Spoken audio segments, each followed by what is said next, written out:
Manajemen emosi ini adalah kunci sukses pemimpin yang baik. Kunci sukses pemimpin yang baik. Ya. Jadi kalau kita ingin sukses, ini harus manajemen emosi. Bagaimana jadinya kalau ada pemimpin kerjanya marah-marah? Dikit-dikit dikit-dikit bawahannya tidak beres langsung marah-marah. Belum ada apa-apa langsung marah-marah, meledak, ngamuk dan sebagainya. Ya, ada yang tidak beres langsung marah-marah. Ini kan bukan tipe pemimpin yang baik. Salah satu keberhasilan pemimpin ini adalah berhasil memanajemen emosinya, memanajemen dirinya. Ya, karena yang namanya pemimpin dia akan mengatur banyak orang. Kalau diselesaikan dengan emosi, marah dan sebagainya, ini tidak bisa.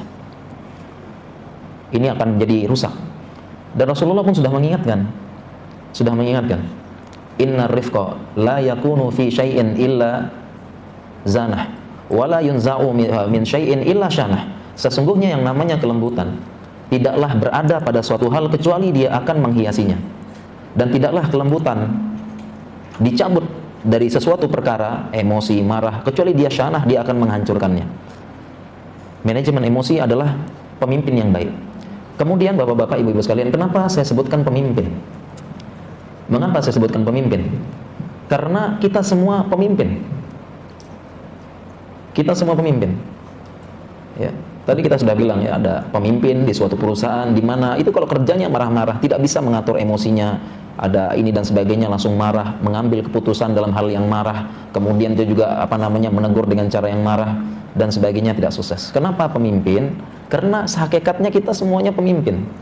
Semua kita ini pemimpin. Kullukum ra'in wa kullukum mas'ulun an ra'iyatihi.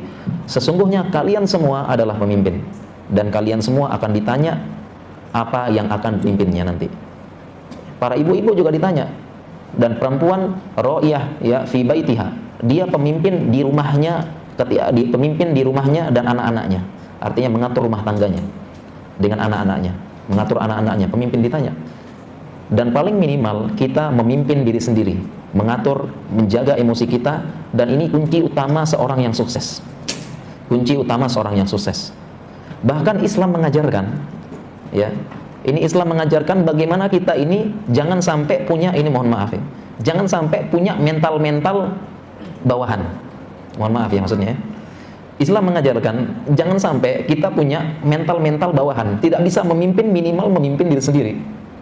Islam mengajarkan jangan punya mental demikian. Kenapa diajarkan dalam Islam? Karena ini terbukti dengan doa yang kita baca setiap hari, dan semuanya pun membaca doa ini. Bahwasanya kita ini meminta supaya menjadi pemimpin. Artinya pemimpin diri sendiri, mampu memimpin. Artinya punya kemampuan memimpin ya, berbeda dengan meminta jabatannya, biar tidak salah paham. Ya, memimpin diri sendiri ya. Dari mana? Dari doa yang kita baca sehari-hari. Ya.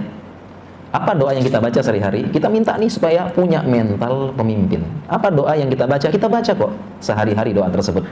Doa tersebut adalah waja'alna lil muttaqina, apa yang lanjutannya?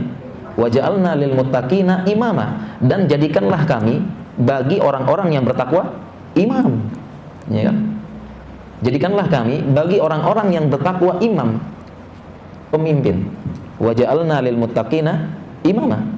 Ini doa yang kita baca setiap hari, doa yang kita minta, sehingga kita ini benar-benar harus bisa memimpin diri sendiri. Nah, salah satu yang perlu kita pelajari sekarang adalah bagaimana kita mengatur emosi diri, ya, mengatur emosi dan memimpin emosi kita sendiri ya.